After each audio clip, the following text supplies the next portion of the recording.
Добрый день, дорогие друзья, наши подписчики, татары и все, кому интересны наши видеофильмы о замечательных представителях искусства, науки, литературы, политики, которые живут рядом с нами, но часто мы об этих людях мало что знаем, и мне хотелось бы, чтобы о людях таких узнавало все больше и больше людей. Сегодня мы в гостях у академика Российской академии наук, профессора и научного руководителя Института океанологии Роберта Искандеровича Нигматуллина. Здравствуйте, Роберт Искандерович. Добрый день. Я очень рада, что нам получилось встретиться, и надеюсь, что мои вопросы не смутят вас той степенью дилетантизма, которой я точно знаю отличаюсь в плане науки, экономики и многих других вопросов, в которых вы успели за годы вот такого успешной научной и преподавательской деятельности вы окунулись в очень многие вопросы вот нашей российской и не только российской действительности.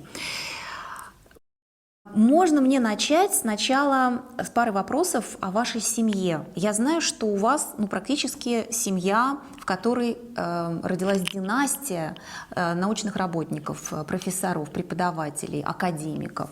Можете вот буквально два слова сказать о ваших родителях, о вашем роде? Мне кажется, это очень важно, в какой атмосфере растет вот будущее поколение в любой семье. Да? Вот в вашей семье это атмосфера науки, атмосфера знания, атмосфера вот, ясности мысли. Вот. Можно буквально два слова. Моя мама Газизова, Абдул Газизова до этого назывались, она дочь учителя Лутфуллы, который умер в 1913 году, до революции. Папа мой из рода Терегуловых. Но он поменял свою фамилию по имени отца. Он был Терегулов Искандер, стал Искандер Нигматуллович Нигматуллиным. Вот. Папа был профессором Московского высшего технического училища имени Баумана в те годы, в котором я потом тоже учился. Доктор технических наук, профессор, участник войны. Вот. И вот они нас воспитали. Мы выросли в центре Москвы. Сейчас дом Шилова, музей Шилова. Вот до 19 лет вот мы там жили в коммунальной квартире, 5 семей. Один кран с холодной водой, один туалет. Ну и газовая комфорка там. И тем вот не все. менее. Да, мы так как-то мы вспоминаем это дело, как всякое детство и юность. Это всегда лучше, чем другие возрасты. Поэтому вспоминаем, приятно вспомнить.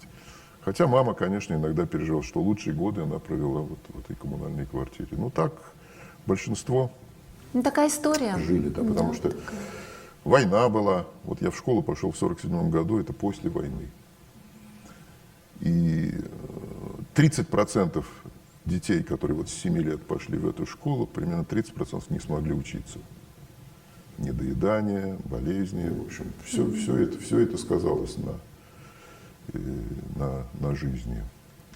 Вот такое было. Но тем не менее, вот мы росли и выросли, и развивались. Ну, получается, благодаря папе, благодаря маме, которая тоже из преподавательской семьи. Мама была врач. Вот. Но она не так долго работала, потому что у нас было 3 детей. Вот, и в коммунальной квартире, в общем, нужно было воспитывать. Но 3 года на лето мы уезжали в Башкирию. Вот мама там работала врачом летом. И вот в санатории Янгантау мы проводили это самые памятные такие детские годы. Любимое место Янгантау. А почему именно в Башкирии? Потому что я знаю, что ваша судьба и научная судьба, она очень тесно связана с Башкортостаном, да? То есть, ну, это дело в том, что папа-то мой, татарская деревня в Башкирии была, а мама вышла из тогда Троицк, так, Челябинской, Оренбургской. Научилась она в Башкирском медицинском институте. И поэтому большинство наших родственников по папиной линии, они все были в Башкирии. И тем более, что так уж получилось, что мне, значит, 13 лет пришлось там еще и проработать. Я вот московский парень, был брошен туда в очень тяжелые, интересные годы. Вот часть времени я провел в Тюмени, тоже интересные годы. Я вообще профессор Московского университета, и там вырос как ученый, как, в общем, как личность такая взрослая. Но вот пришлось, и я очень доволен, что мне пришлось и в Сибири поработать, не только в Москве. Потом вот 13 лет в Уфе, потом параллельно я еще и в Америке работал, и в Англии, и в Германию ездили. Ну, в общем, такая была 90-е годы очень бурная такая активная жизнь, и в которой я участвовал не только как научный чисто работник и руководитель, но я и как вот руководитель коллектива, и даже был депутатом Государственной Думы. Вот окунулся. И это дало мне такое преимущество по сравнению с моими коллегами, которые занимались только своей, да, чистой такой, одной и той же тематикой. Ну вот и получается, что вы с разных ракурсов увидели и социальные проблемы, и научные проблемы, и все это в связке тоже, да, вот в этом. Да, совершенно верно. Я это увидел развивается. вместе, сравнивал и с Америкой, и с Францией, и с Англией, и с Германией. Вот так вот нам пришлось поездить и поработать. Да, одно время даже вот Венера, моя супруга, с детьми в основном проводили время в Америке, а я туда-сюда, так сказать, ездил, приеду на месяц, поработаю в Америке, потом возвращаюсь. Ну, в общем, это такие были очень интересные годы. Были такие 2 недели, я еще там и лекции взялся читать, что мне пришлось из Америки в Уфу летать 2 раза в неделю. Ого, вот такие 2 недели. Вот это режим. Да. И все было нормально. А лекции вы читали на английском языке? Ну, конечно, там же по-русски не понимаю. Ну, понятно, да, я имею в виду, что просто получается, что вы просто интернациональный уже такой ученый и профессор, да? Замечательно, замечательно. А вот... Но вот с языком это же тоже очень интересно. Я вот обратил внимание, что ведь я получил русское образование. Я в этом смысле русский человек, вот, и своим русским коллегам говорю, вам-то хорошо, вы только русский, а я, кроме того, еще и татарин. Поэтому у меня есть долги перед своим народом и перед башкирским народом, там оттуда, из республики, два народа фактически, для одно и то же, да, для меня это. Вот, но что интересно, вот английский мой рабочий язык, я лекции читаю по-татарски, я не могу лекции читать. Вот. А вот научный язык, потому что как? С другой стороны, если я смотрю фильм или спектакль какой-то на английском языке, я должен сосредотачиваться. А если на татарском идет спектакль, это мне не нужно сосредотачиваться. Вот знаете, вот это... А разные уровни языка, да, триязычный. Триязычный. А вообще всем я рекомендую, если есть возможность какой-то язык изучить, изучайте в молодости. Надо это все в молодости делать. Потому что мозг двуязычного и трехязычного, тем более человека, он более развит. И даже говорят, что, помните, была болезнь Альцгеймера, которой заболел Рейган. И она стала в результате знаменитой. Это полная потеря памяти. Так вот, оказывается, у людей многоязычных, двуязычных, трехязычных, у них это не так жестко проходит, эта болезнь. Все-таки какие-то связи, что-то сохраняется мозговые.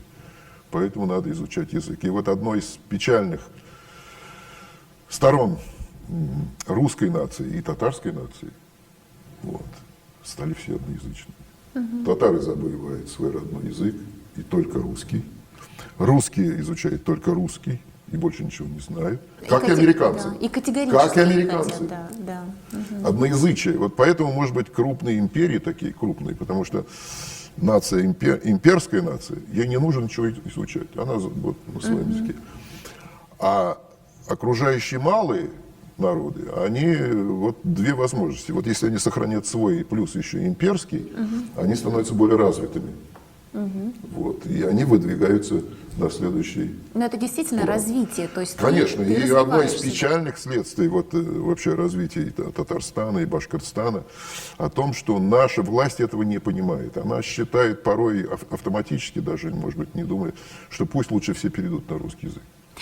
Это неправильно, потому что это не значит, что люди становятся интернациональными. Наоборот, вот из таких людей часто и выходят крайние люди, экстремисты. Они начинают обвинять русский народ, что вот русский народ виноват, что я не знаю татарский.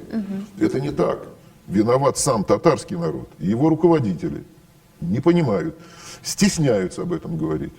А это не политические вопросы, когда не сами руководители, возможно, решают, стесняться языка или нет, а вот есть некая, ну так скажем, политическая линия, что все должно быть универсально, да? Да, такая линия есть, конечно. Она печальная, она неправильная линия. Но это дорога к гибели, потому что все, Ну, что... гибели не гибели, но объединению. Объединение, ограничения, и в конце концов природа упомянули империю. любит разнообразие. Вот, разнообразие в животном мире, разнообразие должно быть, и среди людей должно быть разнообразие. И путь приобщения к мировой культуре, он не должен связан с переходом на один язык. Ну, а вообще на английский надо перейти или на китайский.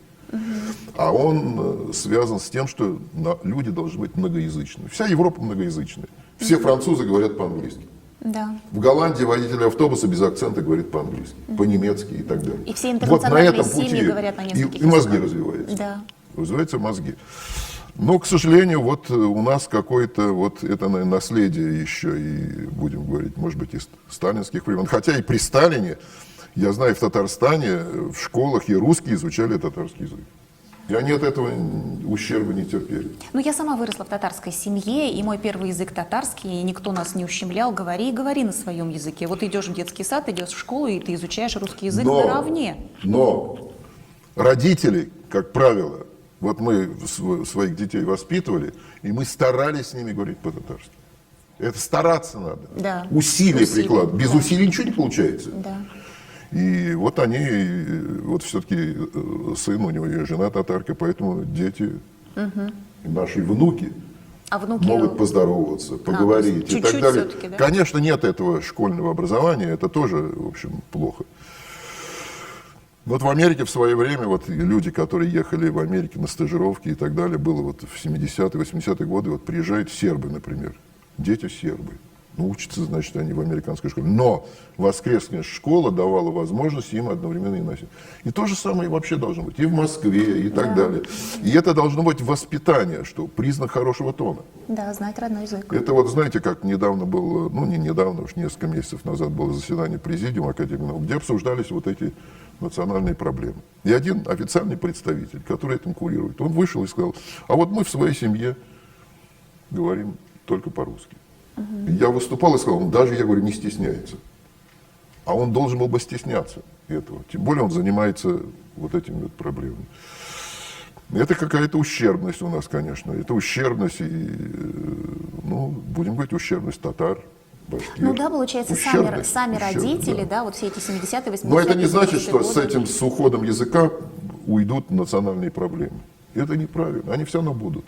Все равно будут. Все равно человек будет помнить, что у него дедушка был татарин и так далее. И он не захочет считать, что его дедушка был хуже, чем дедушка там другой. А выход? Ну, то есть... Выход только один. Многоязычие. Многоязычие. Нужно воспитывать многоязычие. Вот евреи съехались в Израиль и восстановили мертвый язык. Да, и это не единственный пример. Да. Иврит. Это вот слава евреям. Это... И потом эта страна, она пример для всех. И это все-таки, опять же, политическая воля, или это все-таки сами люди? У нас-то вот какой выход? Ну вот смотрите, у нас большая страна, у нас очень много языков, и каждый год, ну там что-то около 2, 3, 5 языков, они исчезают. Исчезают, да. Во всем мире исчезает, у нас тоже, да, к сожалению, татары становятся русскоязычным народом. Но не значит, что они исчезнут, татары не исчезнут, нет. Но каждый язык это, вот знаете, люди пытались сделать искусственный язык. Эсперанто. Пытались сделать, это уже человеческое, да, не получилось. Потому что язык это что-то такое божественное, то есть непознанное. Почему, как, что? И когда что-то мы не знаем, не понимаем, мы ссылаемся на Всевышнего. Это не будет никогда понято. А у нас, получается, сейчас, в данном случае, вся надежда на самих людей, на тех родителей, которые хотели бы восстановить, да, знание языка, на те деревни, которые еще как-то вот живут и общаются на родном языке. Такие деревни есть, такие есть деревни и в Сибири, и в Татарстане, и в Башкортостане, где говорят только на родном языке. Но дальше Боюсь, все. что уже таких деревень практически нет, потому что телевидение везде проникает. И, естественно, все вот переходит на... Но это уже на вот как один язык. жемчужины просто, исчезающие такие Ну да, конечно. места, Но конечно. Потому что я только, сама в да. таких деревнях была, где действительно все по-татарски. Как будет, я не знаю. Да. Но я только знаю, что уход в одноязычие, он приводит к обеднению народа, нашей российской нации. Обеднение, это однозначно. И это только один фактор обеднения, да, общества, Ну а что такое нации обеднение? большой, да? Это значит, мозги не будут достаточно развиты. Они могли бы быть более развитыми, но не А у нас сейчас главная проблема для развития нашей страны – это люди, это кадры, это таланты нужны. Вот в частности мы говорим, надо деньги туда отправить, надо деньги туда отправить на здравоохранение, на образование, на науку, культуру. Но, с другой стороны, Путин правильно говорит, что нельзя экономику заливать деньгами. Почему нельзя? Да потому что эти деньги бросишь на повышение зарплаты, а товаров-то не больше, и они пойдет инфляция. Вот в 2020 году крупные ресурсы были выделены на поддержку матерей, там, детей и так далее, и так далее. Но не только из-за этого, но это тоже вложило фактор в рост цен. А значит, нужно осуществлять проекты, значит, нужно осуществлять инвестиционные проекты. При нынешнем состоянии руководителей это вот пойдет в инфляцию. Значит, нужны люди.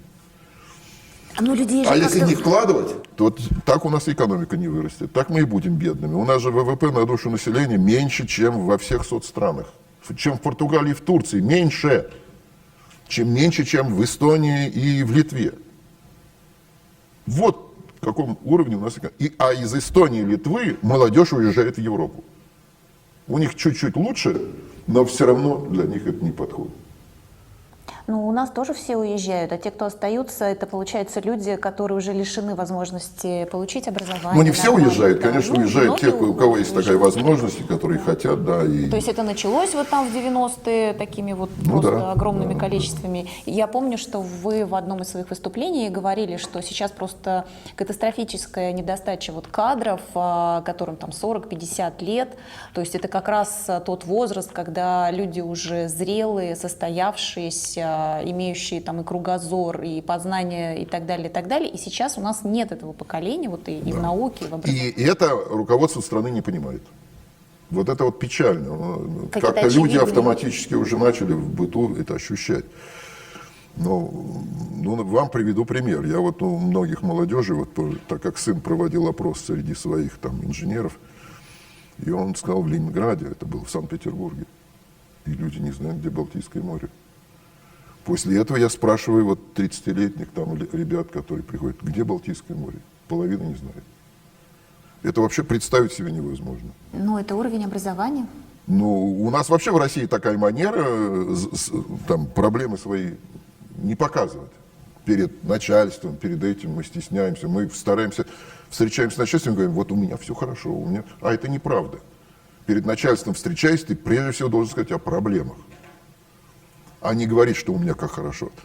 Вот поэтому и вот это вот самая серьезная проблема. Есть ресурсы у нас есть и золотовалютные резервы, у нас есть фонд национального благосостояния, там 12-13 триллионов, он растет даже в кризисные годы, но их нельзя вкладывать. Но они как-то... Как Вот будто под бы- этих людей, которые руководят нашей экономикой, Они как будто бы образованием и ничьи. наукой, нельзя вкладывать, они потому что все неэффективно будут использовать, и это все в пыль пойдет. Вот это главная проблема. И поэтому иногда я в шутку, полушутку говорю, Россия без евреев и татар не поднять. Но это, так сказать, конечно... Опора на науку – это, в принципе, ну, наверное, единственный путь развития любого общества, да, государства тем более. Сейчас у нас опора на что? Чиновников. На чиновников, среди которых очень мало людей, которых можно назвать людьми образованными по-настоящему. Да? Практически нету. А что же тогда ждет? То есть у нас как раз увеличивается чиновничий аппарат, у нас увеличивается количество людей, которые за кем-то следят и кого-то шпыняют, извиняюсь за Не обязательно выражение, даже да? шпыняют. Да. Даже Или не- просто мешают, Да. или не помогают, да? А люди, которые могли бы двигать и технологии, и науку, и образование, и языки, и все остальное, то есть эти люди, получается, прозябают, либо в конце концов просто уезжают. Это все к чему приведет? У нас какая-то вот стезя уже образовалась? Это приведет к определенная? тому, что не будет расти экономика. Заметно, она уже нам не нужно растет, расти, потому она что у уже нас не растет. 20 миллионов там очень бедных людей. Это так нельзя эту страну держать. И это же мы сильно отстаем от Западной Европы, сегодня. Смертность высокая. Даже без ковида. Даже без ковида у нас смертность по отношению к уровню советской власти у нас ежегодно умирает на 200 тысяч человек больше. А по отношению к Западной Европе 400 тысяч человек. Вот, пожалуйста, это следствие. И в частности это вкладывает то, что мы бедные. То, что у нас не хватает условий жизни, там, здравоохранения содержать, образования содержать, науку и культуру. Кто должен... И руководят чиновники. Вот Министерство науки и образования, вот у нас Министерство образования и науки, там нет практически ученых. Как можно наукой руководить и образованием руководить, если там нету крупных профессоров, если нету... Раньше всегда Министерство науки, Госкомитет по науке был, его возглавляли академики. Ну а сейчас вот чиновники везде. Конечно, в конце концов и руководство страны, и народ поймет, что надо менять. От этого ведь какая проблема еще? Ладно бы, ведь еще когда наука не востребована, ученые не востребованы, тогда это как мышцы не востребованы. Они тогда дряблыми становятся. И наука становится дряблой, и научное сообщество не востребовано. Но вот такая беда, к сожалению. Вот она неосознанна. И, к сожалению, как-то вот и руководство Академии наук, нашей Академии, об этом плохо говорит. А уж не говоря про руководство в республиках, вот в Татарстане или в Башкортостане. Это общая руководитель, проблема. вот в Башкортостане, там есть президент Академии наук, председатель Центра Российской Академии наук. Вот я тогда, когда работал, я эти две должности объединял. Как бы они там ни обижались, но это просто небо и земля. И вообще все, что я там в Уфе сделал, все просто рассеялось в прах. Потому что всякое искусственное создание, если его не укреплять, оно рассыпается. Дом разваливается. В чьих руках сейчас? Чиновники, это все чиновники, они все сами делают, они берут, назначают сами, все. А научные работники, они, как говорится, плюс подавлены. еще, не востребованы. Невостребованность, смелость пропадает. Не престижно. Да. Я лучше пойду в чиновники, там более надежные жизни и так далее, и так далее. И то есть где-то должна быть эта чиновники точка. должны помогать, а не командовать. Это идеальная картина. Вот это никто не понимает. У нас, это все равно, что в моем институте, я был 10 лет директором Института океанологии. Это все равно, что в моем институте назначить директором главбуха моего. А меня сделал замдиректор по науке. Хотя у меня главбух очень был хороший, Евгений Николаевич замечательный, главбух была и женщина. Все в порядке, но все-таки директором должен быть ученый. Обязательно. И ученые должны подбирать этих директоров, а не чиновники. Хорошо. На какой точке падения что-то может развернуться в здравомыслии? Постепенно, как бы там ни было, еще всегда падать? руководители всегда какие-то сделают уроки, я надеюсь. Даже Сталин делал уроки. Даже Сталин уж настолько был, он жестокий тиран был. И то ведь, когда мой папа приехал в Москву учиться в МУТУ имени Баумана, тогда ректорами университетов, тогда это институтов, они училища назывались, были студенты и аспиранты. Потому что профессора царские, им доверять было нельзя. Понимаете? Вот им, видите ли, нельзя доверять. Так лет 5-6 побыло, и в конце концов, конечно, все уже разваливалось. И опять восстановили это все. И ректорами вузов становились крупные ученые, крупные деятели. И они были, это ректор вуза — это государственного уровня человек. Государственного уровня человек. А сейчас я, например, в Башкирии с главой республики разговариваю, он мне говорит, а мне неинтересно с ректорами встречаться. Да потому что там таких ректоров поназначали многих. Неинтересно. А почему? Потому что они назначают. Они влияют. А вообще функция, кого сделать директором, это функция, в Академии наук у нас всегда этот вопрос решался узким кругом. Меня, например, директором Института океанологии, хотя я тогда еще и океан толком не видел, меня рекомендовал вице-президент Академии. Я удивлялся, почему? Да потому что, говорит, институт в кризисе, его нужно поднять, со стороны нужно и так далее, и так далее. А ты, в общем, освоишь. И вот это принималось решение узким кругом. И потом шли в институт, объясняли. И после некоторого короткого институт выбирал меня. Вот так. Инициатива должна исходить от лидеров. А сейчас наши в Академии наук вот что-то где-то вырабатывают какую-то кандидатуру. И в Академии вы будете возражать? Ну, некоторые говорят, а какие основания соглашаться? А всегда должно быть, а какие основания согласиться? Мало ли кого предложат эти люди, чиновники или там еще какие-то люди. Вот это вот беда. Ну, я надеюсь, что пройдет время, в конце концов, это будет понято. Ну, вот я слушала... И еще раз, теорема. Чиновник должен помогать. Бухгалтер должен помогать. Менеджер должен помогать лидеру. Если на заводе, это лидер, который прошел все ступени и стал директором завода. Он знает всю технологию. А все остальные вот эти менеджеры, чиновники, бухгалтеры, плановики, они должны помогать ему. А сейчас наоборот. Сейчас берут менеджера, так называемого. Да, и он все разваливает. Лидер, а мы тут, значит, вокруг будем, значит, ему помогать. Ничего не получится. Да, вот поэтому и получается, что и Путин и говорит, не надо экономику заливать деньгами. Хотя надо вкладывать в экономику, но просто в этих руководителей вложить это все равно, что распылить. А кто же будет их менять? Получается, чиновники назначают, чиновники не меняют. Вы говорили об этом вот буквально там и 10 лет назад, и 15 лет назад, да, что как-то вот чиновники должны понять, у них должна наступить ясность, что делать. Ну, есть, я уже вам приводил пример. наступает... Вот на рубеже 20-х, конце 20-х, 30-х годов, вот все определяли большевики. Но в конце концов они сделали выводы определенные. Сделали выводы. Но я надеюсь, что тут тоже будут в конце концов сделаны выводы.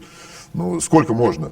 Вот, кстати, в 2012 году Владимир Владимирович Путин издал указ о национальных целях для выполнения к 2020 году. 25 миллионов высокотехнологических мест. Войти в пятерку крупнейших экономик мира, например, было сказано. Все цели, ни одна из них не была выполнена. Вот 2020 год прошел. Да. Теперь он издал указ на 30-й год. Добиться устойчивого роста населения страны. У нас же за 2 года убыль населения, естественный убыль, то есть смертность превышает число рождений, 1 750 000. 1 750 000 убыль, естественный убыль населения. И если бы не ковид, это ковид, конечно, подкосил. Добавил, да. Но, допустим, мы в следующем году преодолеем ковид. Но через 2-3 года после этого мы выйдем на убыль населения 500 000 в год. И никакого роста населения не будет. Потому что эти люди, которые управляют, они не способны понять. Создана такая экономическая обстановка, когда люди просто не будут рожать вообще. Нет, люди будут рожать. Конечно, это следствие. Эти, кстати, вот то, что у нас 500 000, это в основном потому, что падает рождаемость. Смертность не падает уже. Нужно, конечно, и смертность уменьшать. Я же вам сказал, какие показатели смертности. А для этого нужно вкладывать. А для этого вкладывать нужно, чтобы люди могли построить больницы, закупить приборы. Сколько? Это же все должно быть понято. Иначе я вам деньги раздам, а они пойдут все, вот я вам сказал, в инфляцию. И это руководство должно, руководители. И это вот есть, а руководитель вырастает, когда он решает на каждом этапе своей деятельности какие-то сложные проблемы. И вот тогда он приобретает этот опыт. А нынешние никакого опыта у них не будет. Они не будут, они необразованные люди. Вот, необразованные люди. Да. То есть И образование... без опыта. Да, опыта созидательного нет, опыта, мы же уже созидательный решение опыт. простых задач нет, соответственно, сложные задачи тоже решить невозможно, потому что эти задачи не решались ни на одном из этапов их развития как человека. Да? И, кстати, вот в этом смысле не дорабатывает и научное сообщество. А голос научного сообщества должен быть более громким. Но мне кажется, те научные сотрудники, которые могли бы сейчас громко о чем-то говорить, они в 90-е, 2000-е уже благополучно уехали. Ну почему? Есть не только которые уехавшие, ведь в конце концов многие остались, и вот я же не уехал. Мои дети вернулись. И, кстати, и Тагир, и Карима сделали выдающиеся карьеры. А чем не занимались? Карима, например, мало того, что она там закончила школу с золотой медалью, потом она поступила в самый лучший университет, Принстонский университет, бакалавра там получила. И кроме того, потом в аспирантуру MIT, и там защитила диссертацию. И после этого ее пригласил себе Билл Гейтс. Она 3 года с ним работала, и он ей поручил руководить там институтом. И все-таки, когда ее пригласили сюда, московское правительство, там, она все вернулась. У наших детей тяга есть. Вот, да. Это ваше воспитание, это ваша семья, Ну, да. это, вот, понимаете, это цельность вот всего, да, это и образование, и воспитание, и семейных ценностей и так далее. Этого нет в большинстве семей нашей страны. Этого Ну, нет. это надо стимулировать, Выживаемость, надо просто стимулировать. выживаемость. Надо стимулировать, объяснять. И это должны понять и все общество, и руководство должны были понять. Как я это вижу? Мне кажется, чтобы стимулировать, нужны те мозги, которые уехали, их нужно возвращать. Вот И это тоже.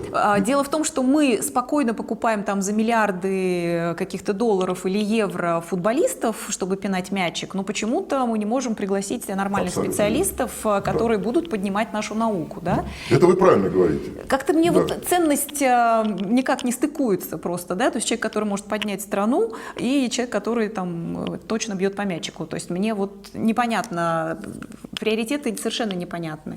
Ну вот в информационных технологиях, вот всяких, связанных с компьютером, вот Силиконовая долина, ребята, которые наши там уехали, сделали Великолепные выдающиеся карьеры, конечно. Они И, там... конечно, нужно. Вот на них можно опираться. А не на тех людей, которые не знают, где находится Балтийское море. Скоро ведь вот Астах у нас и будут чиновники, не знать будут, ничего не знают. Да, самое интересное, что Ну, именно потому такие что люди- учатся они по облегченной программе. Да, и курсы. Да, и это, кстати, беда. Вот в Америке, так как мы знаем, как там в Америке происходит, и мы, когда приехали наши дети, ну, дочь наша в школу пошла, мы вдруг обнаружили, что там в обычной, нормальной, хорошей школе ничего не учат. Дети проводят время. Приятно, не напрягаясь. Учиться должно быть тяжело. И учить надо всех. И если ты плохо учишься, то на тебя должно быть некий пресс обязательно. А американцы говорят, а зачем это синусы всех учить? А он все равно будет таксистом. Не всех должны синусы изучать. Все должны изучать русскую литературу. Ну, литературу, язык. Все должны. Все должны сдавать экзамен. Всем должно быть тяжело. На экзаменах люди должны нервничать. А как же? А сейчас, говорят, нельзя экзамен, он нервничает. Ну, без нервов вообще нельзя. И это американский стиль, вот, он и привел к тому, что вот смотрите, что творится в Америке. Белые люди встают на колени, там что-то такое. Ну. И это все вот так вот сказывается. Народ нужно тянуть. Народ нужно тянуть, заставлять учиться. Скажите, как вы думаете, вот почему у нас так интересно развивается история? На протяжении там 300 лет, наверное, Россия очень здорово и плотно впитывала в себя все достижения научные, технические, архитектурные там, и так далее, там, Германии, Великобритании, Франции и так далее. Да? То есть мы, в принципе, такая нация очень всеядная, да? То есть мы очень хорошо все впитываем. И вдруг мы стали впитывать вот все это западное образование, всякие тесты, курсы, вот не надо ничему учить, не надо напрягать. Что Объясняю, такое? потому что Где чиновники, сломалось? власть у чиновников, вот их менталитет. Вот это их менталитет. Ну так ведь и тогда были чиновники. Вы знаете, все-таки какая-то... Или у них было хоть какое-то государственное мышление? идеология. Я не сторонник большевистской идеологии, это, конечно, но все-таки она была идеология. Ну, это даже до этого еще, построить да. коммунистическое общество. Да, ну, это все понятно, что это такое и так далее. Но все-таки это стремление вот к некому такому раю, что ли, будем говорить, да?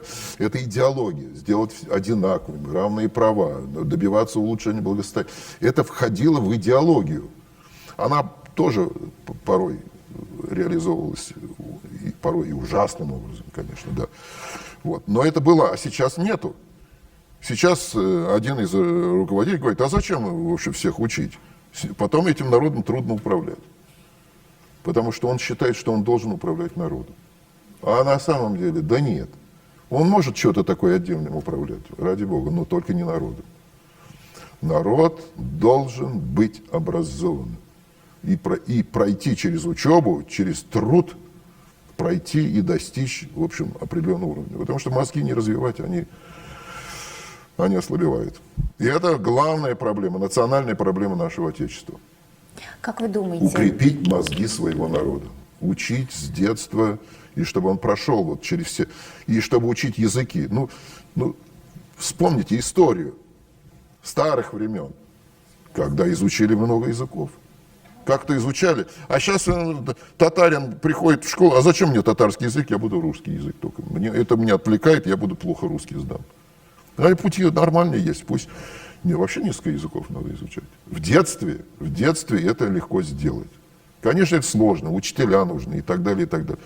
Но это системно все делается. Ну, например, я сколько раз предлагал, но так это не вошло. Ну, чтобы выровнять национальные школы, сдачи ЕГЭ, давайте вводить, кто хочет, чтобы у него было, кто-то русский ЕГЭ сдает, а кто-то русско-татарский. Да. 60% на русском, 40% на татарском, или башкирском, русско-башкирский ЕГЭ.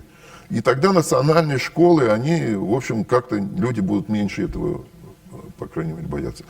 А если человек кончил национальную школу, мой папа-то школу кончил татарскую, мой учитель Галил Ахмедович Рахматуллин, выдающийся человек, выдающийся, про него мало кто знает. Кафедра в Московском университете был один из основателей его дела. Конечно, он переехал из Узбекистана, и, конечно, у него иногда люди шутили, твоя моя, а на самом деле в мое время он говорил абсолютно грамотно. Я знаю сейчас Он людей... шутил твоя моя, Да. но потому что человек может кончить национальную школу, потом он кончит институт на русском языке, я уж говорю институт на русском языке, поработает несколько лет, двуязычный, он станет русский язык знать лучше, чем одноязычный русский. Это же однозначно. И он еще и умнее будет. Так что... Я таких молодых людей знаю, которым сейчас 30-35 лет, они закончили татарскую гимназию в Казани, да, то есть у них все было на татарском. Да, они великолепно говорят на русском, они пишут прекрасно, они грамотные, они еще и английский знают, и еще пару языков. Пожалуйста, да. При этом И это не вижу никакой ущербности. И это должно вызывать предмет зависти. А как вы думаете, мы в Советском Союзе, наше государство, оно было такое, в общем-то, в каком-то смысле изолированное, поэтому все внутри развивалось такими колоссальными большими темпами, быстрыми, наука, образование, то есть люди старались полностью себя обеспечить во всех сферах. Да? Дальше мы рассыпались, мы стали открыты для всего мира, и теперь у нас ничего нет своего практически. Изоляция это хорошо? Нет, так сказать, что у нас ничего нету, и так говорить не надо. Это не так, Я конечно. Так, но изоляция не значит, что изоляция была хорошо. Ничего хорошего этого не было. Мы росли, я был научный работник, и, конечно, очень хотелось мир повидать, посмотреть себя, показать и так далее. И так далее. Но должен вам сказать, что когда я поехал в Америку, меня там в Америке знали. Потому что мы все равно публиковали, хотя это препоны были зарубежных журналов. Публиковались. Это нет проблем. Каждый из ученых, да, он захочет обязательно свои основные результаты публиковать за границей. Но сейчас другая крайность. Сейчас ты обязан именно заграничный только статьи фактически. Рейтинг. Да, рейтинг. Эти рейтинги. Кто их ввел? Эти опять. Это чиновничество. Так же, как и крайности были и в нашей истории, когда большевики тоже крайности делали. Я уж не говорю про преступные крайности, но тоже крайности, много было всяких крайностей. Я не за изоляцию. Не надо изолировать, бояться чужой инфекции. Да, Россия, конечно, всегда шла в области науки, техники, она, конечно, шла за Европой. Я говорю, есть российская миссия. Что, собственно, какая у нас миссия? Мы развиваем цивилизацию, европейского типа цивилизацию, в условиях самого холодного климата. Севернее, холоднее нас уже так цивилизация не может. Нужно ее помогать. Северные народы и так далее. И это миссия освоения этой территории, чтобы она была на таком же уровне, как вся европейская производительная сила, машина, и наука, и культура. И это есть замечательная миссия. А может быть, получится, что в связи с потеплением климата наши условия будут наиболее благоприятные. И тогда, может быть, люди поедут к нам жить побольше. Жара в южных районах, и в Европе будет жара. И так далее. Но это может быть. Но у нас есть своя миссия. Развитие цивилизации, особой цивилизации, технологий, культуры, образования в таком самом холодном климате. Ведь даже в Финляндии, в Норвегии, в Швеции, где живет основная часть, южная часть, там зима гораздо мягче, чем у нас. В Исландии за полярным кругом зима мягче, чем в Крыму. Потому что Гольфстрим, под влиянием Гольфстрима. Ну, а до Москвы в Гольфстрим доходит, конечно, влияние, но не такое сильное. А уж там до Татарстана и Башкортостана, в общем, влияние Гольфстрима очень слабенькое. Ну вот вы очень Поэтому красиво, зима конечно, трудная. говорите, да, своя миссия, но как-то, мне кажется, с каждым годом как-то она уже больше на словах, потому что отъехать от больших городов и, ну, где вот эта Да, миссия? конечно, я понимаю. Но знаете, я в таких случаях говорю, что я не скажу, какие пути выхода из этого. Это очень сложно. Так же, как... Но в Россию всегда помогает чудо. Вот привожу пример. Вот представьте себе, в 1942 году, вот в июне немец напал, и уже к зиме враг стоял у Москвы, 25-30 километров. А потом, попозже этого, он еще и дошел до Сталинграда. Казалось бы, что может помочь? Вся европейская часть, где промышленность была и так далее, все было в руках врага. И тем не менее, так и здесь, в конце концов, происходят вот такие изменения в обществе, которые мы не видим и не чувствуем, вернее, не предвидим. Они будут. Вы оптимист, я прям совсем пессимист, потому что я не вижу таких людей, которые могли бы У вот меня такую ситуацию объясню, решить я вам сейчас. привожу пример. Да, это чудо, но Это вот люди-то этот пример. другие. Понимаете, не все мы видим, не все видно, не все понятно. Каждый в своем таком окрестности. Но я абсолютно убежден, что, конечно, эта ситуация поменяется. И эти люди, которые руководят, вот это так называемый класс чиновничества, бюрократов, как это все называли, они сейчас занимают, они, конечно, будут ухудшать ситуацию. И когда-то конце придет, концов, когда-то конечно. придет наука и образованные гуманитарии к власти. Речь идет не только о науке, речь о созидательные люди должны прийти. Чиновник не созидатель Не в своей созидатель, деятельности. нет. Он бумажки перекладывает, там, параграфы и так далее. Его стиль. А созидатели должны быть прийти, которые создали машину какую-то, технологию создали. Вот они по этапам двигались, и вот они, такие люди, должны... Кстати, Европа же тоже этим страдает. Какие-то молодые женщины стали министрами энергетики, там, министрами и так далее. И они говорят, закроем атомные станции. Профессора говорят, да вы что творите? Нет, закроем атомные станции. Это во всем мире произошла менеджеризация действительности, реальности. Вот это вот проблема. Но надо это преодолевать всем миром. Я подчеркиваю, что и в Америке также, и в Европе также. К сожалению. Вы знаете, я иногда говорю такую теорему, это крайний случай, конечно, да. Государством должен управлять инженер. А почему инженер? Он созидатель. Он сделал машину, он сделал технологию, он организовал производство крупное, он по этапам прошел, он стал и руководителем крупного завода и так далее, отрасли целой. Он должен все и по этапу пройти. И это сейчас главное. А не расставить чиновников по местам. А мне кажется, что... И именно этого не хватает сейчас. Мне Именно кажется, вот да. даже по примеру Америки, вот мой сын говорит, он работал в General Electric, 10 лет он проработал, сделал там карьеру. И он говорил, что там тоже сменился руководитель, вот постепенно прошла менеджеризация руководства, и компания стала терять свои позиции. Это же такие же, как комиссары. Вот это, знаете, вот как комиссары были. Вот они тоже такие, приходят и банальности говорят и так далее. Это нервирует, конечно, людей. И так далее. Вот это задача всего мира. Преодолеть менеджеризацию. Преодолеть то, что главные проблемы обсуждаются между партиями.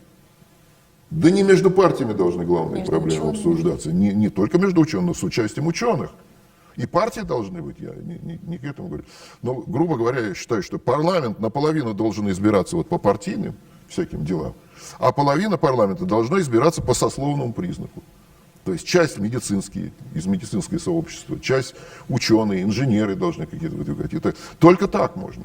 Почему мы строим только вот по западным лекалам свое государство? Потому что западные лекала вместе Ну с да, западными они лучше, людьми да, пришли, да, и теперь наши лекала стали. Ну да, но сейчас и Европа показывает ущербность такого понятия. забвение, так сказать, ну, ценностей, основополагающих ценностей, о семье, о матерях, о отцах и так далее, все это размывается. А вам не кажется, Потому что есть такой закон, что, который я слышал первый раз от академика Шафаревича. Вот он выдающийся математик был, и вот я с ним общался. И вот он говорил, что влияние малого народа, не нации какой-то малой. Вот когда есть партии в Европе, то ли ты наберешь там 51%, то ли твой противник наберет 51%. А есть такие группы, которые очень консолидированы. Вот. Ну, допустим, за однополые браки какие-то, да? Ну, ради бога, пусть будут однополые браки, но только они должны быть такими, как нормальные наши браки, ради бога. Хотят жить, пусть живут. Но ты что-то скажешь, и они там консолидированы, вот эти 3-4%, перейдут в твой лагерь. Поэтому ты вынужден им всем уступать. И тот уступает, и этот уступает, и в конце концов дело дошло до того, что католические церкви или какие-то церкви, они, значит, вот так же... полностью изменили свои приоритеты? Так же однополые браки, так же, как обычным браком. Или маму, папу не надо использовать. Ну, это же разложение. Но я понимаю, наверное, все-таки подавляющая часть людей должны это все понимать. Я не против того, что люди пусть живут как хотят. Пусть 2 женщины живут, 2 мужчин живут. Как угодно, ради бога. Но только это должно быть по-другому. Потому что эти браки не рожают детей. Там нет детей. А брак делается главным образом дети. Ну, теперь дети Вот в это пробирках. дети. Дети теперь в пробирках. Это все наука. Это все наука. Вы знаете, в пробирках это очень мало кто сейчас... К этому же идет. все может прийти, что мы просто какими-то уже станем существами, которых можно просто выводить и изводить. Вот я не знаю, я Ну, очень... даже в пробирке это все равно вот это мама, это папа, это твоя генетика. Ну, Вот, тут, в общем, технический прогресс, к сожалению, ведет почему-то к разрушению, так или иначе. Нет, но всякий технический прогресс всегда ведет и к плюсам, и к минусам. Изобрели огонь, мы готовим пищу, но огонь это пожары. Да. Так что это И все. так с любым И изобретением. все вот так вот. Что бы ни сделали, чтобы развили химию материалов. Всё отравили. Ну и смотрите, идет, да. Потому что всякий технологический прогресс, он вызывает сильные последствия, отрицательные последствия. И эти отрицательные последствия преодолеваешь, опять же, техническим прогрессом. Другого пути нету. Вернемся к океанам, если можно. Мы совсем упустили эту тему. Вот технический прогресс, то, что происходит сейчас с поверхностью Земли, она вся засорена, там и в том числе и океаны пластиком. Если океаны очищаются от пластика, это у нас просто целый такой клондайк полезных ископаемых, да, и так далее, и так далее. То есть, получается, испортили мы Землю, засорили водные ресурсы, мы их почистим и снова начнем их каким-то образом использовать. Почему в науке сначала идет, как использовать, и только потом, когда все нарушается, как сохранить? То есть вот мне иногда кажется, что в Академии наук и вообще везде, где процветает великая наука, всегда должны в количестве 30% сидеть гуманитарии. Вот какие-то люди, которые о душе, о красоте, о спасении мира. Потому что мне кажется, что одна наука, она вот идет этим путем. Ура! Техника, прогресс. Смерть всему. Идет дальше, техника, прогресс, смерть всему. Что делать-то? Ну, Мы так и океаны тоже все теперь... Я не за развитие гуманитарной науки, но все-таки гуманитарная наука больше о душе. Больше о душе, о развитии интеллекта человеческого. Это все правильно. Вот мы только что об этом говорим, что интеллекта-то не хватает. Не хватает, да. Вот Но этого. действительно вы правы, что вот во всех странах, в Германии, в Соединенных Штатах, вот строят какие-то заводы. Вот Рейн был весь засорен в Германии. В конце концов оглянулись, уровень жизни поднялся, поняли, что мы творим. И сейчас в Рейне опять ловят рыбу. Да, так, к сожалению, все проходит. Но не надо преувеличивать, что океан засоряется пластиком, уж еще это пример, океан еще 2/3 поверхности Земли. Но да, в океане да. Но и с океаном связано решение многих проблем. Сейчас океан, как рассматривать океан, это и источник катастроф, всякие бури, ураганы, там оттуда приходят. Океан определяет климат, он диктатор климата. Потому что 72% поверхности Земли покрыто океаном. Океан – это морской транспорт, океан – это пища, рыба, там, морские животные и так далее. Да? Вот.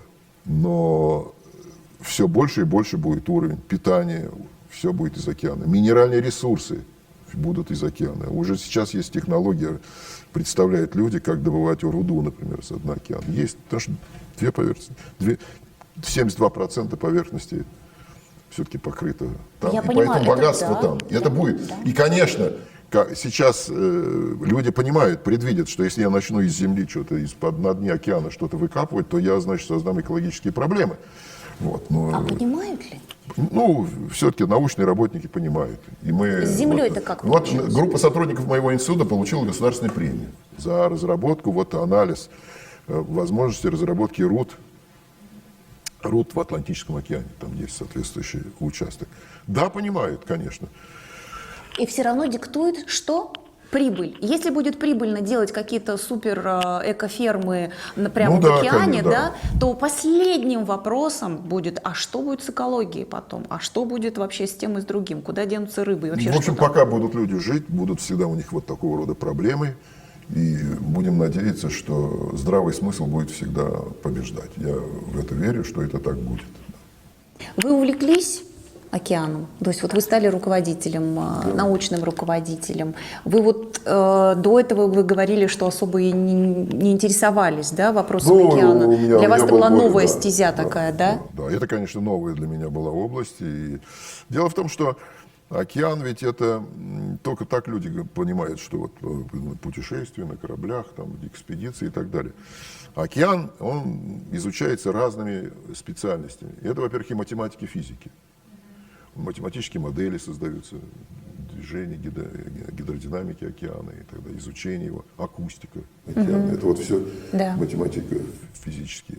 Океан — это химия. Химия, конечно, безусловно. Да? Океан — это биология. Биология. Да. Океан — это геология, дно. То Но есть океан — это тоже океан. Да. И, наконец, инженерные дела. Я где-то слышала, что мы больше о космосе знаем, чем о... Ну, так уж не надо говорить, о космосе тоже мы не так много чего знаем. Вот. Но океану еще много чего непонятного. Много. Да и о глубинах Земли много чего непонятного. Это действительно сложная область, и проникновение в нее очень сложно. У нас И поэтому у нас работают в институте люди разных специальностей, кончившие разные факультеты. И биологи, и химики, и физики, и математики, и геологи, и техники, инженеры. Вот разные люди. Ну, и я вот, по образованию физик, математик и инженерные дела, в общем, это мне было много чего понятно. Термодинамика океана, например, там, тепломасса, обмен океана. Вот я вот эту область знал и понимаю механизмы, которые ведут к климатическим изменениям. Вот это было мне чрезвычайно интересно. У нас достаточный научный потенциал, чтобы развивать дальше серьезную, глубокую науку? Или все-таки вот у нас уже, можно сказать, теплится только надежда? Ну, вы знаете, ресурсы, которые тратятся в Соединенных Штатах Америки, в Европе на изучение океана гораздо больше, чем у нас. И гораздо больше, чем при советской власти. У нас в несколько раз сократилось количество экспедиций. Океан все-таки это экспедиции. Это все равно экспедиции. Но вот опять же, вот я же говорю, что у нас же на науку, вот люди должны это понять, на образование, здравоохранение, науку и культуру, вот это главная компания, развитие человека называется, мы в 2 раза меньшую долю ВВП тратим, чем в Европе. И как вы думаете, а кто это делает? Это делают вот эти чиновники. У них там свои приоритеты. И их деятельность, она вот, так сказать, идеология, она не ограничивается. Потому что они командуют парадом. А мы приспосабливаемся. И вот это вот отрицательное качество вот нашего текущего положения, что ли. Но вот это должно быть понято. Это длится 30 что лет. беда, когда страной начинают управлять чиновники. Это длится или 30 партийные лет. деятели какие-то и так далее. Нет. По крайней мере, половина на половину должно быть. Половина на половину.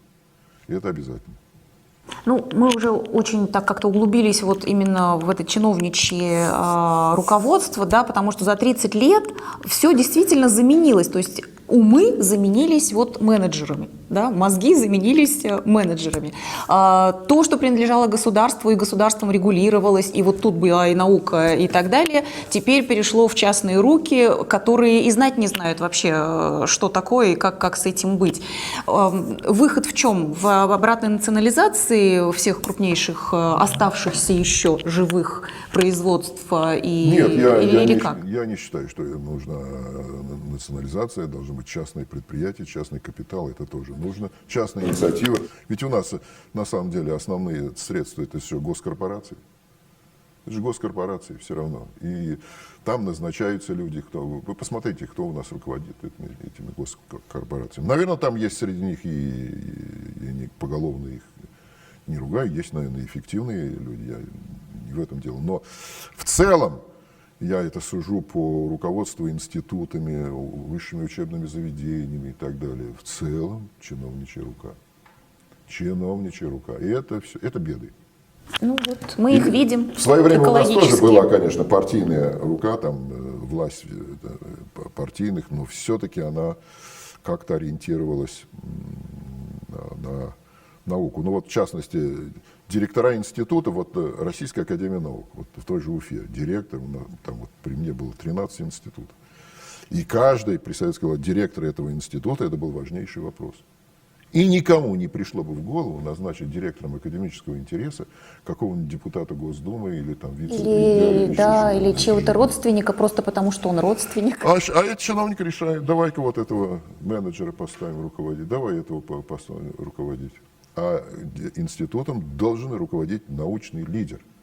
И даже вот один из моих, будем говорить, учителей, Николай Павлович Лаверов, выдающийся человек, он, и не только он, конечно, но он очень это ярко говорил, что если есть лидер в институте, директор, есть институт. Нету, института нету.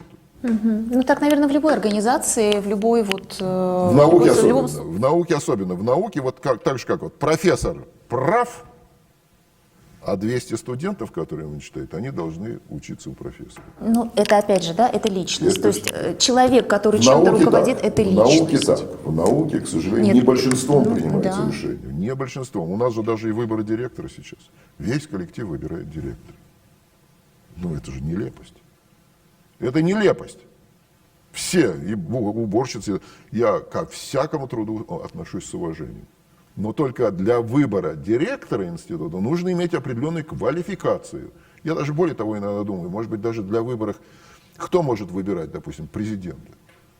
А ты покажи, что у тебя соответствующий уровень есть. Что ты достиг в своей жизни, чтобы определять, кто должен быть президентом нашей страны. Может быть, даже и так будут люди об этом думать. Какие-то...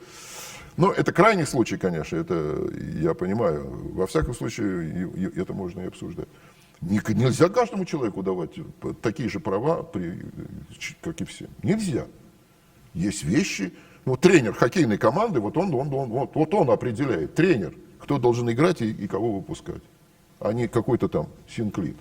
Это только так должно быть. Вспомнила одно видео, не помню какого года. Вы там говорили о том, что нужно делать в экономике, с позиции, вы прям так и сказали, вот если бы я сейчас, представим, был президентом страны, то сделал бы вот это. Видео, по-моему, ему лет 10 или 12. Сейчас, на сегодняшний момент, учитывая всю ту обстановку, которая вообще произошла с нами, с миром, да, за последние 2 года, то есть тут наложилось еще более угнетающие какие-то, да, обстоятельства, представим, что вы вот сейчас президент страны. 2 первых шага, которые нужно сделать, чтобы достать всю возможную мощь, которую еще можно возродить и как-то страну вывести на какой-то другой путь. Значит, ключевой момент развития нашей экономики, нашего общества, это есть ее увеличение производства товаров. Людям не хватает этого. Товаров, обслуживания и так далее, и так далее. Для того, чтобы это увеличить, нужны инвестиции. Вкладывать, новое производство создавать, станки создавать и так далее, и так далее. И руководить этим делом должны люди ответственные. Вот тебе дается, допустим, там, 1 миллиард, и у тебя такие-то задачи. Не выполнил через 5 лет, ты должен уйти. Это обязательно. У нас же они вечно сидят, никто никого не смеет. Директоров института смещают. Через 10 лет ты уходи. Или 65 лет тебя достигло, уходи. Вот по директорам института они четко выполняют. А для себя нет. Они десятилетиями могут там сидеть безответственно. Безответственно, а должна быть ответственность. Я это говорю не к тому, что ни в коем случае не надо свергать власть. Ни в коем случае. Это еще хуже. Власть, моя задача помочь власти правильно решить свои вопросы. Вот только это моя задача, а не в том, что давай этого поставим, этого поменяем и так далее. Это не моя функция. Но вот это вот должно быть сделано. И, конечно, и следующие функции на десятилетие, которые работают, нужно народ заставлять учиться. Нужно народ заставлять. Если ты троечник, то ты, соответственно, троечные места будешь занимать. Ты должен доказать, что ты способен. Ты должен доказывать всегда, что ты способен. Троечников нет. Или что-то создать. Что-то ты должен показать, что ты что-то такое создал. Созидатели должны определять, а не партийные лидеры и не чиновники. Хотя и чиновники нужны, и партийные лидеры пусть будут и так далее. Но только так. И не должны партийные лидеры там чего-то такое решать. Почему законы о бюджете решаются в Госдуме вот этими всякими партиями? Ну, вы смотрите, как они обсуждают. Как они все это обсуждают? Ведь у нас авторитет парламента в нашем обществе страшно низкий. Да, уже никто, по-моему, Как это не так? воспринимает Это власть. серьезно. Это власть, она должна быть уважаемая. А в таком стиле она не будет уважаемой. Это очень опасно. Это очень опасно. У нас вся власть держится на авторитете президента. Вот есть президент. Да. Но, вообще говоря, и каждый человек смертен и так далее, все-таки, да. Поэтому власть должна быть, она вот такой распределенной. Не должна быть она вот в одном месте концентрироваться. Как вы думаете, вот в Советском Союзе можно было назвать идеологию Советского Союза как раз направленную на вот, формирование человека-созидателя? Многое было направлено, но многое было и надоело. Ведь вот почему еще советская власть рухнула? Да потому что серость, которая тоже преобладала и в партийных органах, она тоже там была, она надоела, осточертела. И поэтому люди так вот легко это выбросили, коммунистическую партию. Хотя в системе вот этой партии, не парламентской партии, а в системе партий, которые собирает вокруг себя более-менее активных, так сказать, деятелей, и она определяет многие там кадровые вопросы и так далее, обсуждения и так далее. Были позитивные моменты. Но общество было, как это так, партия, одна партия, и, в общем, она в Конституции была занесена. И вот с ребенком, как выплеснули с ребенком вот эту вот систему. То есть много было положительного. И вот то, что было положительное в это время, сейчас провалилось. Провалилось, но этого много не стало хватает. и лучше, конечно. Мы стали свободнее в общении, за границу можем поехать и так далее. Это все плюсы, конечно. Да и магазины стали более полные. Другое дело, что не всем достаются нормальные нормы этого общественного продукта. Это другое дело. Вот. Но я хочу только вот то, что я сейчас говорю, что нельзя, чтобы страной управляли партии, вот как вот у нас там вот сейчас эти партии, и чиновники. Наука не представлена. Ну да. Наука не представлена. Вот все, что это происходит, там научный совет при президенте и так далее, все говорят достаточно дежурные речи. И каждый раз говорит, вот это у меня хорошо. Вообще, когда президент, я бы запретил говорить. Все вот хорошо. Что хорошо. Ты говори проблемы. Проблемы нужно перед президентом. Он нуждается в этом. И я вот был там, допустим, пару раз я участвовал, когда он вел это собрание. Он все говорит, говорите. Ему нужно это. Но считается, что вот нужно, нельзя огорчать.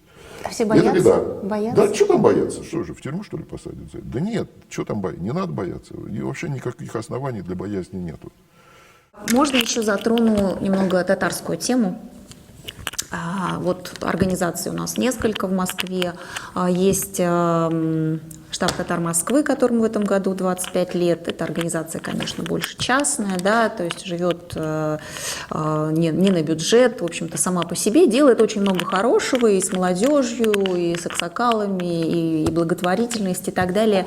Вот я знаю, что вы и бывали в гостях, да? Да, пару раз бывал, да. Да, и я вот считаю, что самое главное, что штаб «Татар Москвы» работает с молодежью и старается молодежь вообще привлечь вот к этой теме и сохранение языка, и сохранение культуры, и вообще несение вот этого всего дальше, всего этого богатства национального дальше своим детям, внукам и так далее.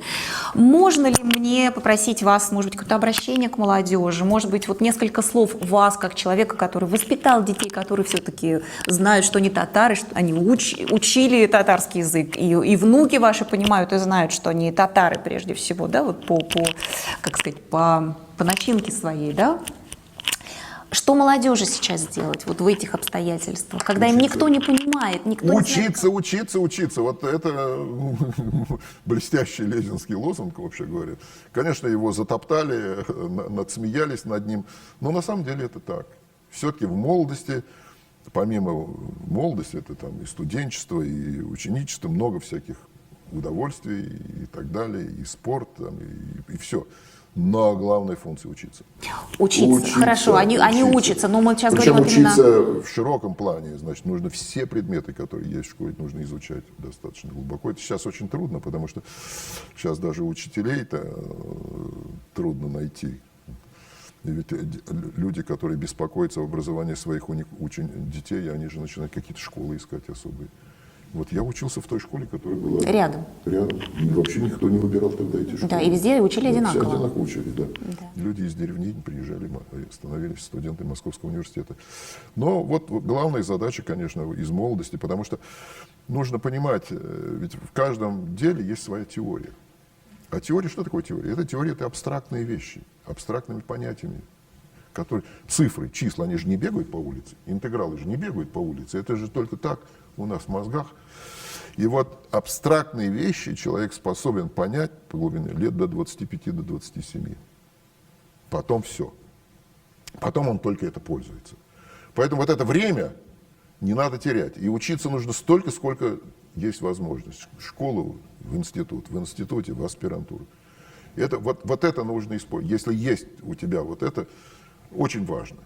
Потому что у тебя таким образом, это так же, как в спорте, ты делаешь гимнастику, укрепляешь мышцы, тоже вот в мозгах тоже это свои мышцы мозговые.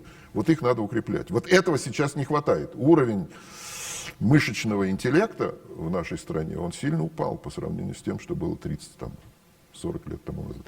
И это главная проблема нашей страны. Главная проблема. Вот мы должны это все преодолевать. Ну, наши предки, родители, деды тоже в тяжелых ситуациях выкарабкивались. Но тем не менее выкарабкивались же как-то. Ну там, вот, знаете, вот эта идеология, какая-то общность, да, людей. А сейчас люди разобщаются, они вообще уходят в виртуальный мир. И вот в этой ситуации, как ту же национальность свою, национальную идентичность свою сохранить, как это сделать? Вот мы вроде общаемся с молодежью, им хорошо вместе, они знакомятся, даже семьи создаются татарские, да, но вот не будет этих организаций. Там... Ну почему не будет? Будет. Они же есть. Почему? Я обращаюсь не тем, что вот, мол, вы там, беда такая, вот нет организации. Я же обращаюсь к людям. Вот что ты должен, вот что, на чем сосредоточиваться? Живи, радуйся, ходи в театры, занимайся спортом, всем там, влюбляйся, все. Но главное, учись. Потому что если ты троечник, то у тебя перспектива стать бесполезным сотрудником невысококвалифицированным, мужем бестолковым там, и так далее, и так далее. Вот это должно быть презрение к двойке, к тройке, ненависть к двойке, презрение к тройке и четверку, а стремиться к пятерке. Вот это очень важно. Вот так мы как учились. В спорте. Да. Вот мы хотим прыгнуть дальше. Вот ты в школе вот это сделай. Да. Вот главный мой призыв. Все. Это прекрасный призыв. Спасибо вам большое. Читать надо книги, конечно. ходить в театры. Нужно образовываться все, со всех сторон. Москва, это же такой центр, да. Да, и развивать это все, конечно, нужно в каждом городе и так далее. Даже в школе время от времени вдруг учитель приходит, вот есть билеты в театр, принесите там дешевые были тогда. Мы время от времени, раз в месяц, раз в два ходили обязательно в какой-нибудь театр. Да. И студентом я был, тоже в театры ходили. Но сейчас ведь проблема, сейчас говорят, в театре, в московских театрах очень дорогие билеты. Это вообще нонсенс какой-то. Нонсенс, да. Иногда это как за границу слетать, к сожалению. Ну да, вот должно и государство об этом думать, и государственные деятели об этом должны делать. Не просто так. Главная функция руководства страны заключается в том, чтобы народ рос. Ну, я растет. надеюсь, что что-то такое произойдет, и это не будет похоже на то, что происходит в Казахстане, но что-то такое не дай бог, произойдет. конечно, Не да. дай бог, да, что что-то произойдет, и мы выберем какую-то другую дорогу, а не дорогу в бесконечное обогащение маленького количества людей, бесконечное объединение огромного количества. Но эта дорога не должна быть перескакивать куда-то. Нужно пойдешь и потихонечку в правильном направлении. Да, Ну достаточно да, интенсивно, не ломая ничего, не надо ничего ломать. Вот только так можно. Ну, если Не ломая, получится. не свергая, Если получится. но. И думать нужно о своем отечестве, должно быть думать. Должны думать, татары должны о Татарстане, в частности, думать. А мы все должны сообща и о России, своем отечестве думать. О Европе думать, о всем мире думать. В общем, все так в своем. Знаете, я еще чего хотела бы? Я бы хотела, чтобы люди вашего поколения, вот такого, знаете, мощного и богатого интеллектуально, было ближе к поколению молодых людей, потому что вот знаете, как интересно, вы вот в свои 80 лет, вы справляетесь прекрасно вот со всей этой техникой, вы прекрасно это все познаете, потому что интеллект, да, а у людей, которым 20 лет, им уже не понять то, что вы прошли. Немного, наверное. Нет, но я имею в виду, что вот то, что ваше поколение прошло, вот те душевные трансформации, да, вот эта сила духа, это настойчивость достижения своих целей, это разностороннее развитие, такое сферическое, да, это гражданская такая позиция мощная. Им это неведомо, они не знают, что это такое. Наверное, не всем. Ну, не всем. Это всегда склонно, мы как сейчас говорим, вот молодежь не та. Она такая, какая есть. У Лермонтова «Богатыри Невы», да. Она такая, какая есть. Она все-таки выправится, все-таки жизнь заставит. Просто впервые получился такой исторический момент, когда старшее поколение и молодое поколение потеряло общие... Почему? Я читаю лекции. Читаю лекции, ко мне на лекции, я же студентам читаю лекции. Почему? Вот они у меня учатся. Прекрасно. Ну, какой процент может быть? Каждый учит какую-то группу, какой-то поток. Что вы хотите? Не надо упадочничества. Упадочники, это все не Я надо. упадочник. Не надо. Жизнь есть жизнь. И большое счастье, что мы живы, здоровы, и это есть счастье. И надо стараться как-то это делать в позитивном направлении, чтобы менялся. Ничего не ломая. Ничего не ломая. Я вам так благодарна за ваш настрой, я так вам благодарна вот за такую волну активной, вот такой позитивной позиции, да. Просто мне кажется, сейчас вот я в своем возрасте я теряю вот этот фундамент, который держит, да, что все будет хорошо, мы справимся. Вот я начинаю пошатываться, да, потому что я почему-то не вижу, кто там дальше придет и понесет то, что сделали вы, что сделали люди в 60-е, 70-е, да, 50-е, то есть подняли, восстановили и так далее. Вот дальше, кто за нами идет, они смогут это перенести. Я вам приведу пример. Вот революция произошла с 17-го года. Ведь она все перевернула. И красный террор. Значит, люди, те, которые могли, бежали. Сколько страна потеряла своих умов, сколько погубили. Это не только 17, это гражданская война. Это голодомор у нас же в стране был. Да? 37-й год, интеллигенции, партийные, военные кадры были уничтожены. Война, 27 миллионов, 26 миллионов жителей мы потеряли. Да? И во многом была виновата эта власть, сталинская власть, которая перед войной разрушила армию и так далее. Но тем не менее же, вот эти мужики, выжившие, пришедшие, Тем не менее, они и создали и новую технику, и государство наше построили, и спутник запустили первый. Поэтому не надо недооценивать. Не надо недооценивать. Это все Есть всегда внутренние народные какие-то силы, которые должны преодолеть вот те ослабевающие, будем говорить, такие, дряблость страны, дряблость. Она у нас вот страну посетила некая дряблость. Вот. Все-таки... Очень завидую вашим студентам. Вот что я вот хочу вам сказать. Очень завидую вашим студентам. Я надеюсь, что вот там, где преподаете вы, вырастут вот такие ребята. У нас действительно есть замечательные ребята, молодые, там и 20, и 30-летние, и даже 15-летние. Ну, не обученные, к сожалению. Да, ну вот плохо обученные в школах, да. Им бы вот таких профессоров, и я тогда уверена, конечно, что все будет хорошо. Я обычно так говорю. Вы знаете, вот, конечно, каждый из нас хочется лечиться у самого лучшего доктора.